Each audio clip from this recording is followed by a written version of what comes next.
네, 자 그러면 4주차 3교시 수업 시작하도록 하겠습니다. 우리 저 10페이지죠? 10페이지 문제 풀기로 했었죠. 확인 문제 보시겠습니다. 맞은 것을 오표하시오. 다만 면리냐 이렇게 저 의존명사인 경우에는 두음법칙 적용하지 않는다고 그랬죠. 그래서 면리 앞에 게 맞습니다. 그다음에 부침 1번 보시겠습니다. 쌍룡입니까? 쌍용입니까? 예, 쌍룡이라고 하기로 했다고. 쌍용 이렇게 읽는 게 아니라 쌍룡이라고 한꺼번에 읽기 때문에 그래서 쌍룡이라고 이렇게 쓰기로 했습니다. 쌍용 자동차 틀린 표기가 되겠습니다. 앞에 게 맞습니다. 그다음에 답안 보시면 실패율, 실패률이냐 실패율이냐. 자 이거 렬률 같은 경우에는 이가 아니라 저 모음과 니은 뒤에서는 열률로 적는다라는 그런 예외 사항이 있었습니다. 예, 그래서 요건 제 열률이네요. 렬률은 실패율, 실패 같은 경우는 모음 뒤죠. 모음 뒤에서는 열률로 그렇게 적어야 됩니다. 니은 뒤나 모음 뒤에서는 열률로 적어야 돼요. 그래서 실패율 뒤에 게 맞습니다. 그다음에 부침 2번 보시겠습니다. 신립이냐 신입이냐 이거 뭐가 맞습니까? 둘 다 맞아요. 네, 둘 다 맞는데 원래 성과 이름 같은 경우에는 이름을 그 성과 이름 따로 이렇게 부르기 때문에 두음 법칙을 적용을 하거든요. 예, 그래서 신입이 원래 원칙이고요. 그런데 이 외자 같은 경우에는 신립 이렇게 한꺼번에 읽는 경우가 많으니까 예, 그래서 신립 이런 식으로 앞에 것도 예, 맞게 하였습니다. 그래서 예, 신립, 신입 둘 다 맞고요. 그렇지만 단 외자일 경우에 이렇게 두음 법칙을 적용하지 않는 것이지 두 글자일 때 보통 우리 이름이 두 글자죠. 두 글자일 때는 두음 법칙 적용을 합니다. 해가지고 그래서 정려원이란 배우 있죠. 예, 이게 이분은 자기 정여원이라고 그러는 게 맞습니다. 그 다음에 뭐 그 김래원, 예, 김래원도 그렇게 김래원이라고 쓰면 안 돼요. 김래원이라고 그렇게 써야지. 그래서 두 글자일 때는 이렇게 두음 법칙 적용을 해줘야 됩니다. 그래서 정여원 뒤에 걸로 쓰는 게 맞습니다. 자기는 이제 좀 틀려고 멋있게 보려고 정려원, 김래원 이렇게 씁니다만 정여원, 김래원 이런 식으로 쓰는 두 글자일 때는 두음 법칙 적용해야 되는 게 그게 원칙입니다. 자, 다음에 부침 3번 보시겠습니다. 전국 경제인 연합회 이거를 정경련이라고 줄여 부를 때는 그때는 이제 그 세 글자가 각각 따로따로가 아니라 세 글자가 하나의 단어로 인식이 되므로 두음 법칙을 적용하지 않습니다. 그래서 정경련 뒤에 게 맞습니다. 그 다음에 부침 4번 보시면 등용문이냐 등용문이냐. 자, 요게 좀 많이 헷갈리시는데, 자, 요거 저기 이제 등용문 같은 경우에는 이게 등 플러스 용문이냐, 예, 요거 저기 등용문이 맞아요. 왜냐하면 요거는 등 플러스 용문이거든요. 그래서 우리 이게 그 등용문 같은 경우는 우리 저기 저 노량진 같은 데 가면 그 학원마다 공무원 시험에 등용문 이런 식으로 막 적어놓고 예, 그러니까 벼슬길에 오르는 이런 문을 등용문이라고 해요. 등용문이 어디서 나온 말이냐면 중국에서 나온 말인데요. 중국에 과거 시험 있죠. 중국에서 이제 과거 시험을 통과하면 거기에 하나의 그 의례가 있다고 합니다. 어떤 거냐면 산에 올라가가지고 용이 그려져 있는 문을 통과를 한대요. 예, 그런 이제 세레머니 예, 그런 걸 하면은 그 사람이 벼슬길에 오르는 거라고 그래요. 그렇기 때문에 한마디로 용문에 오르는 거예요. 등산하듯이 용문에 오르는 것. 그래서 등용문입니다. 그래서 그거 통과하면은 이제 벼슬길에 오르는 것이기 때문에 다 그거를 막 차용해가지고 그래서 막 노량진 그 학원에 그 공무원 시험에 등용문 이런 식으로 써놓고 한 것이죠. 그래서 어쨌든 이건 등 플러스 용문이기 때문에 이게 그 등이 그러니까 접두사처럼 사용되는 한자어예요. 그래서 뒤에 두음 법칙 적용해가지고 등용문이라고 이렇게 적어야 맞는 것입니다. 자, 그래서 그 등용문 뒤에 게 맞고요. 그렇지만 그 예외적으로 요거 저 미립자 같은 경우에는 미립자, 소립자 이런 거는 다 저기 그 원래 이제 그 미나 소나 이런 것들이 다 접두사처럼 사용되는 저기 한자어기 때문에 뒤에 이제 두음 법칙을 적용해야 맞죠. 예, 그런데 이거는 예외의 예외라고 말씀을 드렸죠. 미립자, 소립자, 수류탄 이런 것들은 다 그 파렴치 이런 것들은 다 저기 그 한 단어로 앞에 있는 게 따로따로 인식이 되는 게 아니라 앞에 있는 첫 글자가 따로 인식이 되는 게 아니라 다 하나의 단어로 그렇게 인식이 되기 때문에 예, 그래서 이렇게 미립자로 그렇게 소립자로 그렇게 쓰기로 했다. 예, 그래서 그 앞에 게 맞습니다. 그다음에 적설량 같은 경우에는 아까는 양과 난 말씀을 드렸죠. 요거는 이제 그 고유어나 외래어 같은 경우에는 예, 양이라고 그렇게 써야 되고 예, 양을 써야 되고 그다음에 앞에 한자어라면 요거는 량이라고 써야 된다라고 말씀을 드렸어요. 그래서 적설 요거는 이제 한자어기 때문에 적설량이라고 쓴 앞에 게 맞겠습니다. 다만 보시면 이제 구름 양 같은 경우에는 이거는 이제 구름은 이제 고유어죠. 예, 그래서 고유어나 아니면은 그 외래어 뒤에서는 양이라고 써줘야 됩니다. 그래서 구름 양이 맞습니다. 뒤에 게 맞습니다. 그 다음에 붙임 5번 보시면 666 요거는 다 따로따로 있죠. 666 이렇게 따로따로 읽으니까 그래서 다 두음법칙 적용해야 됩니다. 666 뒤에 게 맞습니다. 다만 보시면 5, 60이라고 이렇게 한꺼번에 읽는 거 5, 6도나 6, 6봉 이런 것들은 다 한꺼번에 이렇게 읽기 때문에 두음법칙을 적용하지 않습니다. 그래서 5, 60이라고 읽는 요 앞에 게 맞습니다. 그렇지만 666, 66, 36 이런 것들은 다 끊어서 읽으니까 두음법칙 적용해야 되고요. 5, 60, 5, 6도 이런 것들은 다 한꺼번에 읽어보니까 두음법칙 적용하지 않고 앞에 게 맞습니다. 5, 60 앞에 게 맞습니다. 자, 그럼 한글맞춤법 12항 보시겠습니다. 리을 두음법칙. 요게 가장 이제 두음법칙 중 3개의 법칙 중에 가장 뒤에 나왔습니다만 가장 간단한 법칙이에요. 바로 리을은 올 수 없다. 니은으로 다 바뀐다. 어떤 환경에서건. 예, 랴료, 루르리 이런 거 다 필요 없습니다. 그냥 리을은 다. 그러니까 다 니은으로 바뀐다라는 것이 바로 12항의 내용이 되겠습니다. 자, 한참 라레, 로레, 루르가 단어의 첫머리에 올 적에는, 즉 두음의 올 적에는 두음 법칙에 따라 나네, 노네, 눈으로 적는다. 니은으로 적는다라는 그런 규칙이 되겠습니다. 자, 예를 보시면 낙원과 락원이 있고 뇌성과 뇌성이 있고 내일과 내일, 누각과 루각, 노인과 로인, 능묘와 릉묘가 있는데 다 이거 저희 두음 법칙을 지금 저기 적용을 하고 있네요. 적용을 해가지고 그래서 낙원, 뇌성, 내일, 누각, 노인, 능묘라고 그렇게 적어줘야 됩니다. 자, 붙임 1번 보시겠습니다. 단어의 첫머리 이외의 경우에는 본음대로 적는다. 그래서 당연히 이거 두음이 아닌 경우에는 두음법칙 적용할 필요가 없죠. 그래서 쾌락, 쾌낙이 아니라 쾌락, 그 다음에 극낙이 아니라 극락, 거래, 왕래, 부로, 연로, 지뢰, 낭래, 고루, 광활루, 동구릉, 가정란 다 마찬가지입니다. 다 저희 두음법칙을 적용하지 않고 있는 것을 볼 수가 있습니다. 자, 아래에서 보시면 릉과 라는 한자어 뒤에 결합할 때는 통상 하나의 단어로 인식하지 않기 때문에 본음대로 적는다라는 것. 아까 전에 양을 설명을 드렸죠. 양과 량. 예, 그렇듯이 역시 난과 란도 마찬가지고 능도 그러네요. 예, 능과 릉. 예, 이것도 하여간 고유어와 그 다음에 한자어에 따라서 그렇게 달라지는 것을 볼 수 있습니다. 그래서 동구릉이나 아니면 설릉, 태릉 이런 것들 다 릉이라고 적어야 돼요. 왜냐하면 그 앞에 있는 선이나 태나 동구나 이런 거 다 한자거든요. 예, 그래서 동구릉, 설릉, 태릉 이렇게 적어줘야 맞는 것이고 그렇지만 이제 릉 중에 작은 능이 있어요. 작은 능. 그걸 애기능이라고 그러거든요. 근데 애기는 우리 그 한자어 아니에요. 그거는 고유어입니다. 아기. 그래서 그거를 이제 애기능. 예, 그래서 그런 식으로 이렇게 적을 때는 그때는 이제 능이라고 그렇게 적어줍니다. 앞에 고유어가 올 때는 또 능이라고 적어주는 거예요. 그거는 양, 량, 그 다음에 란, 난 다 같은 그런 규칙이라고 볼 수 있습니다. 그래서 아래서 예를 보시면 강릉, 태릉, 서울릉, 공란, 담란, 투고란 다 앞에 한자어네요. 한자어여서 릉과 란이라고 적고 있는 것을 볼 수가 있고요.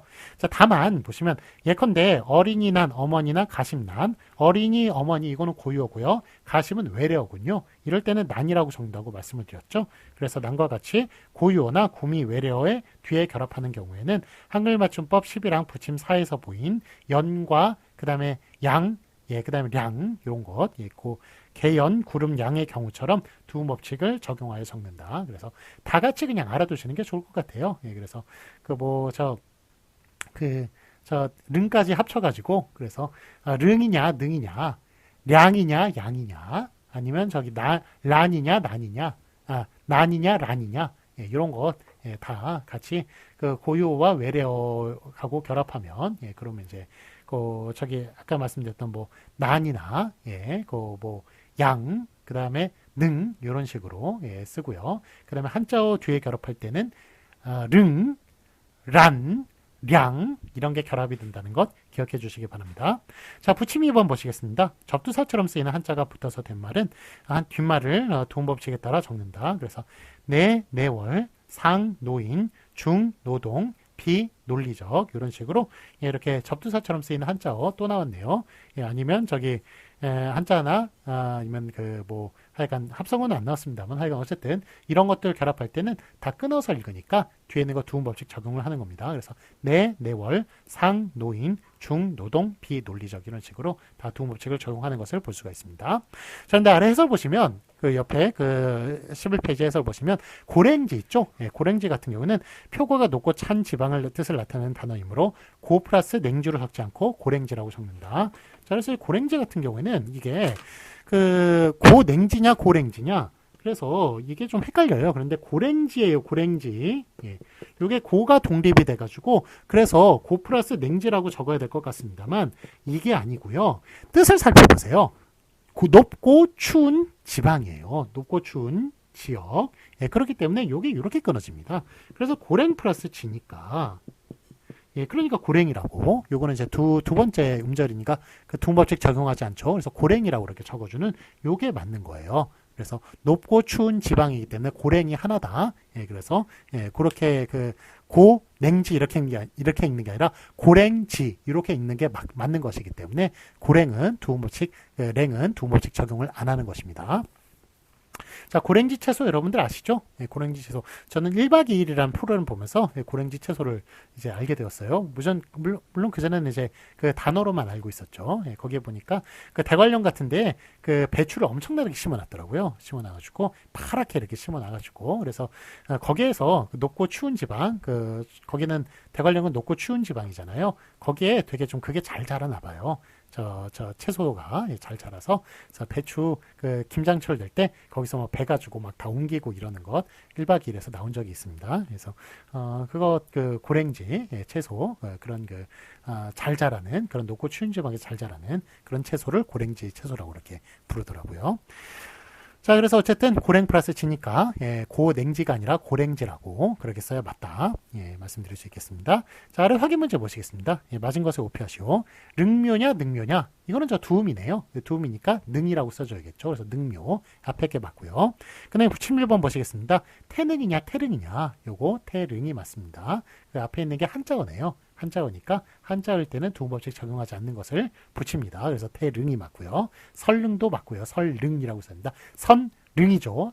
저기 표기는 선릉 2호선 여기에 있는 거기 선릉입니다. 그 다음에 자 투고란 투고난 요거는 이제 투고란이 맞겠죠. 예, 투고는 한자어니까 그래서 란을 붙여야 됩니다. 투고란이 맞고요. 자, 다만 보시면 가십난이 맞죠? 그 앞에 게 맞죠? 예, 가십은 이제 그 서구 외래어니까 예, 요거는 이제 난을 붙여줘야 됩니다. 앞에 게 맞고요. 그 다음에 어린이 난 어린이는 이제 고유어네요. 그래서 어린이 난 그 앞에 거 예, 그렇게 써줘야 맞습니다. 어린이 란이 아니라 앞에 있는 어린이 난이라고 써줘야 맞습니다. 자, 부침 2번 보시겠습니다. 신락원 있네요. 요거는 저 접두사처럼 쓰이는 한자어입니다. 실이. 그래서 실, 낙원 이런 식으로 읽어야 맞는 겁니다. 낙원을 잃어버렸다는 뜻이죠. 예, 그래서 유토피아를 잃어버렸다는 얘기예요. 그래서 실, 낙원이라고 쓴 뒤에 게 맞습니다. 실, 낙원 이렇게 읽어야 되는 것이기 때문에. 자, 그렇지만 참고 보시면 고랭 플러스 지죠. 요거는 고랭을 한꺼번에 묶어서 읽어야 되기 때문에 고랭지 두음법칙을 적용하지 않는 앞에 게 맞겠습니다. 자, 그러면 이제 제6절 겹쳐나는 소리 살펴보도록 하겠습니다. 한글맞춤법 14망 반복 소리 표기인데요. 우리 저번에 아까 전에 이제 똑똑 똑딱 이런 거 똑같이 적어준다고 그랬죠. 냠냠 이런 것들 거기에 관련된 거예요. 이렇게 반복되는 소리는 어떻게 적어준다? 똑같이 적어준다. 비슷하게 적어준다라는 그런 항목에 관련된 그 내용에 관련된 항목이 바로 14망이 되겠습니다. 자, 한글맞춤법 14망 한 단어 안에서 같은 음절이나 비슷한 음절이 겹쳐나는 부분은 같은 글자로 적는다. 그래서 기억을 취하고 니은을 버림, 기억이 맞고 니은이 틀리다는 건데요. 딱딱 이런 식으로 딱닭이 아니라 딱딱. 예, 우리 앞에 무성과 무성이 만나면 뒤에 된소리 되는 된소리 되기 현상에 따르면 딱 된소리 되기 현상은 표기에 반영을 안 하죠. 그래서 딱 닭이라고 뒤에 것처럼 적어줘야 될 것 같지만 이거는 그거 이상의 규칙인 거예요. 똑같이 적어준다. 요 똑같이 적어준다는 규칙이 되게 강한 규칙이에요. 그래서 그렇게 저 된소리 되기 현상을 표기에 반영 안 한다. 이것도 이기고요. 그 다음에 두음법칙, 아까 전에 얌얌 이런 것 얌얌이라고 적어주는 두음법칙도 이기는 매우 강한 규칙이 되겠습니다. 한글맞춤법 14망이요. 그래서 딱딱 이렇게 적어줘야 맞고요. 그 다음에 꼿꼿하다 두 개 이렇게 똑같이 쌍기역으로 이렇게 적어줘야 됩니다. 쌕쌕 쌍시옷으로 똑같이 적어주고요. 놀놀 이런 식으로 이렇게 앞에 건 이제 두음법칙 적용하고 뒤에 거는 뭐 두음법칙 적용 하지 않고 뭐 이런 식으로 적어주는 것이 아니라 똑같이 놀놀 이런 식으로 적어주는 거예요. 씩씩, 눅눅, 똑딱. 똑딱 같은 경우는 이건 비슷한 음절이군요. 그러니까 같은 음절이나 비슷한 음절이 겹쳐나는 경우, 그래서 꼭 같은 음절만 쓰는 것이 아니라 비슷한 음절이 겹쳐날 때도 그때도 이제 똑같이 그 자음 표기를 그렇게 그 된소리 똑같이 이렇게 표기해 주는 겁니다. 똑딱똑딱, 밋밋하다, 밋밋, 쓱싹, 쌉쌀, 싹싹, 쌉쌀, 씁쓸, 짭짤, 연연, 연연불망, 유유상종, 누누이. 자, 뒤에 이제 그 앞에 거는 다 고유어에 관련된 건데요. 연연불망, 유유상종, 누누이 같은 경우는 이건 한자어에 관련된 거네요. 예, 그런데 요 한자어 지금 예외가 이게 3개가 나오고 그 아래 3개 더 나와서 6개가 예외예요. 예, 그렇지만 한자어 같은 경우는 원래 이렇게 똑같이 적어주는 게 아니라 똑같이 안 적어주는 게 원칙이에요. 예, 고유어는 똑같이 적어주고 한자어는 똑같이 안 적어주는 게 원칙이에요. 예, 그거 좀 기억해 주세요. 예, 그렇지만 여기에는 이제 오히려 연연불망, 유유상종, 누누이 이런 것들은 예외가 나온 겁니다. 똑같이 적어주는 예외가 나오는 거예요. 그래서 그게 좀 같은 이제 항목에 다뤘음에도 불구하고 서로 내용이 다르기 때문에 규칙이 다르기 때문에 좀 헷갈릴 만도 한데 어쨌든 다시 한 번 말씀드리지만 고유어는 똑같이 적어주는 게 원칙이다. 그렇지만 한자어 같은 경우는 똑같이 적어주는 거 안 된다. 똑같이 적어주는 것이 아닌 것이 원칙이다. 그렇지만 예외가 여기 나온 것이다. 똑같이 적은 예외가 여기 나온 것이다. 그렇게 보시면 되겠습니다. 자, 아래에서 보시겠습니다. 보시면 연연불망, 유유상종, 누누이는 항을맞춤법 11항 부치밀의 규정을 적용하면 연련, 유류, 누루로 적을 것이지만 사람들의 발음 형태가 연연, 유유, 눈으로 굳어져 있는 것이므로 관용 형식을 취하여 연연, 유유, 눈으로 적기로 한 것이다. 이런 예로 노노법사, 요요무문, 요요하다 이런 식의 똑같이 적어주는 예외 6가지가 있습니다. 근데 연연불망, 유유상종, 누누이 이거는 좀 많이 사용되는 것입니다만 노노법사, 요요무문, 요요하다 이런 것들은 잘 쓰지 않는 말이니까 사실 그 6개 중에 3개만 알고 있으면 되실 것 같아요. 그래서 연연불망, 유유상종, 누누이 요 3개만 알고 있으면 될 것 같습니다. 자, 노노법사는 이게 무슨 뜻이냐? 불교에서 스님의 스승이 있어요. 그분이 법사님이거든요. 그런데 그 법사님의 또 스승도 있을 거 아니에요? 스승의 스승이 있을 거 아닙니까? 그분이 노법사님입니다. 그런데 노법사님한테도 또 스승이 있을 거 아니에요? 그러면 그분이 노노법사예요. 그러니까 법사의 위에 노법사의 위에 노노법사. 그러니까 친족으로 따지면 증조 할아버지에 해당하는 그런 분이 노노법사님입니다.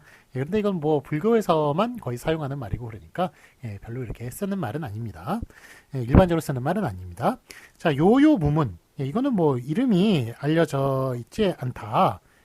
많음 뭐 이런 식의 이제 뜻이고 그다음에 요요하다는 이제 뭐 요요무문하고 비슷한 뜻인 줄 알았더니 고요하고 쓸쓸하다 뭐 이런 뜻이라고 해요. 그런데 거의 안 쓰는 말이니까 다시 한 번 말씀드리지만 연연불망 그다음에 유유상종, 누누이 요것만 알고 계시면 될 것 같습니다.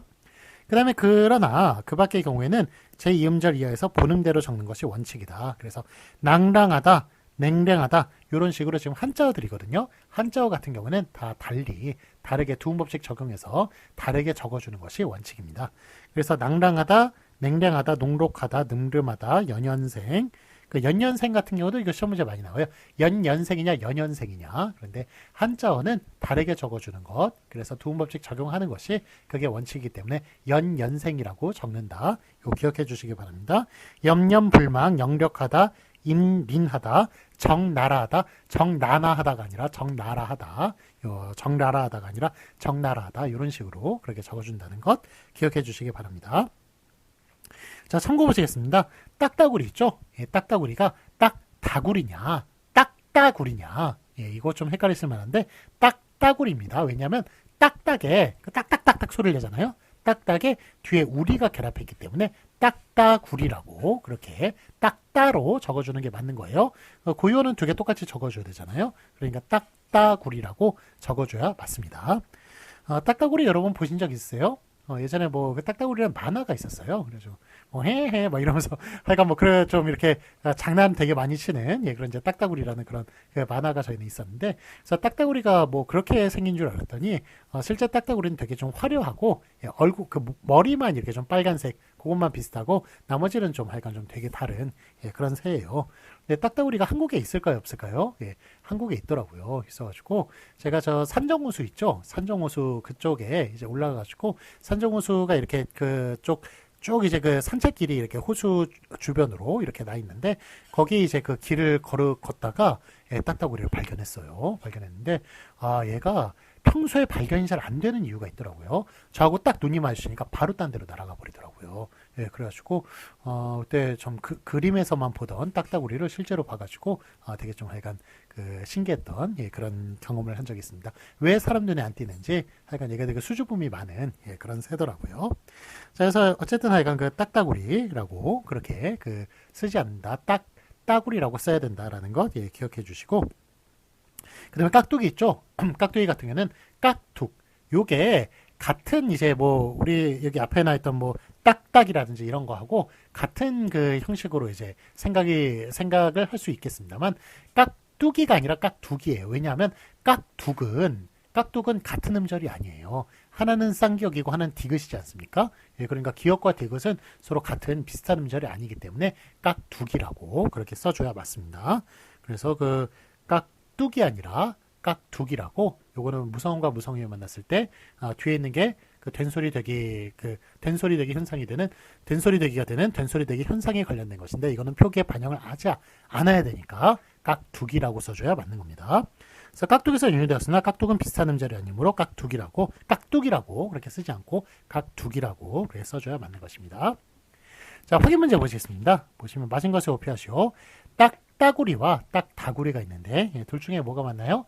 딱따구리 앞에 게 맞죠? 딱딱에 우리가 결합한 것이라고 말씀드렸습니다. 그래서 이렇게 비슷한 음절 저 이런 그 의성 의태어는 똑같이 적어줘야 되니까 딱따구리라고 앞에 걸로 적어줘야 맞습니다.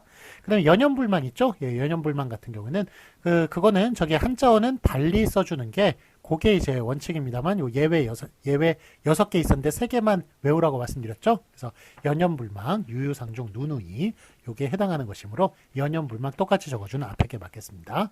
자, 그렇지만 이런 것 외에 그 한자어 같은 경우에는 이거는 저기 똑같이 적어주지 않죠. 그래서 연년생 같은 경우에는 이건 한자어 똑같이 안 적어줍니다. 뒤에 게 맞습니다. 자, 연습 문제가 나와 있습니다. 연습 문제, 뭐 저번에도 말씀드렸지만, 보통 이제 우리 그 오프라인 수업할 때는 이거 학생들이 나눠가지고 발표를 해요. 조별로 나누어서 발표를 하는데, 근데 뭐 이거는 지금 현재 이 수업은 발표를 할 수가 없죠. 할 수가 없기 때문에, 그 온라인 동영상, 녹화 동영상 수업이기 때문에, 그래서 그 아래 연습 문제는 여러분들께서 풀어주시기 바랍니다. 뒤에 그 해설 및 정답도 다 나와 있어요. 그래서 해설 잘 이해가 안 가시면, 물론 앞에 거 열심히 공부하셨으면 뒤에 거 그냥 풀립니다. 그냥 저절로 풀립니다만 혹시 뭐 답이 좀 약간 뭐 헷갈리거나 좀 그런 게 있으시면 뒤에 또 역시 그 해설 및 정답이 있으니까 그걸 통해서 확인하시기 바랍니다. 자, 그럼 연습 문제는 훅 뛰어넘겠습니다. 훅 뛰어넘고요. 15페이지까지 그 앞으로도 연습 문제는 다 여러분들께서 풀어주셔야 돼요. 수업이 우리 한 25분에서 30분 정도밖에 안 하기 때문에 남는 시간은 여러분들이 이거 다 원래 푸셔야 되는 그런 시간인 거예요. 그래서 그 시간을 다 이제 이걸로 푸시는 걸로 그렇게 채우시기 바랍니다. 자, 그러면 훌쩍 뛰어넘어서요. 우리 18페이지 볼까요? 18페이지에 제4장 형태에 관한 것 살펴보도록 하겠습니다. 제1절 체언과 조사를 보도록 할게요. 자, 체언과 결합하는 것은 조사예요. 그러면 용언과 결합하는 건 뭘까요? 용언과 결합하는 것은 어미죠.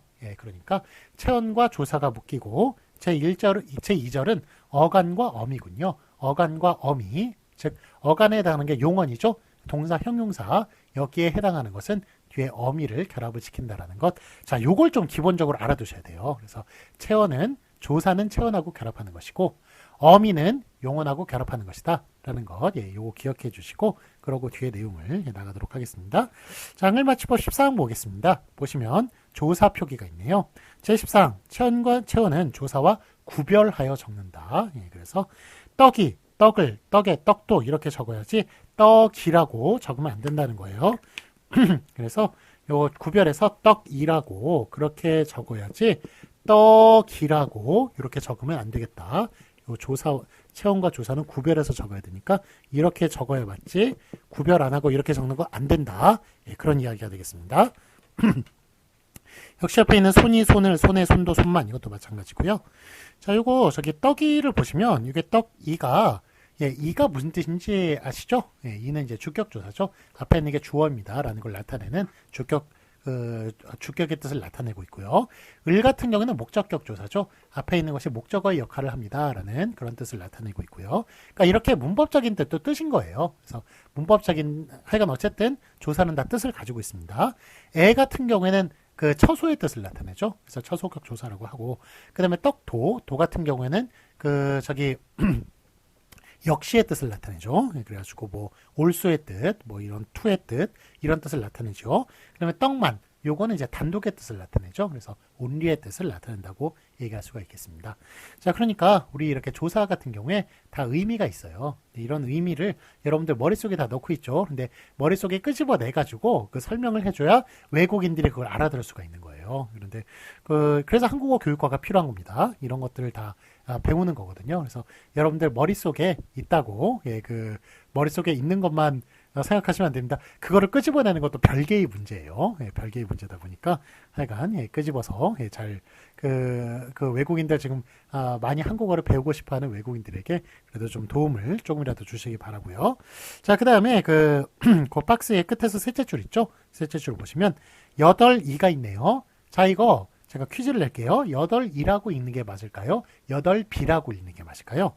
8불, 8배, 8도, 8만. 요거는 뒤에 이제 그 자음으로 시작하는 조사가 오니까 요거는 상관이 없는데 8비, 8불, 8배. 자, 요거 다 여러분들 좀 거부감이 느껴지시죠? 다 이상하게 느껴지겠습니다만 실제로 그게 맞아요. 발음이. 8이라고 읽으면 안 되고요. 8비, 8불, 8배 그렇게 읽어야 맞는 발음이 되겠습니다. 그래서 이거 되게 하여간 뜻밖의 좀 아무도 대한민국에 아무도 이렇게 안 읽습니다만 그렇게 읽어야 되는 그런 규정 중에 하나라고 얘기할 수가 있겠습니다. 저 숫자는 8비다. 8이다가 아니라 8비다. 그렇게 발음해야 맞다는 것입니다. 자, 아래 확인 문제 보시겠습니다. 맞은 것에 오표하시오. 자, 넋을 이런 식으로 발음대로 뒤에 걸로 쓰는 것이 아니라 이렇게 넋과 을을 분리해서 체언과 조사는 분리해서 구별해서 그렇게 적어주는 앞에 게 맞습니다. 넋을 이런 식으로 앞에 걸로 적어줘야 됩니다. 자, 그러면 오늘 수업은 여기까지 하도록 하겠습니다. 여기까지 하고 뒤에 이제 어감과 어미는 다음 주에 하도록 할게요. 하여간 뭐 그 코로나 환자가 너무 이렇게 확진자가 너무 늘어나고 있어서 대단히 좀 하여간 그 위태로운 시절입니다. 다들 건강하게 저 한 주 동안 코로나 걸리지 마시고 건강한 모습으로 다음 주에 배웠으면 좋겠습니다. 자, 건강하시고요. 주말 잘 보내시고요. 다음 주에 뵙겠습니다. 감사합니다.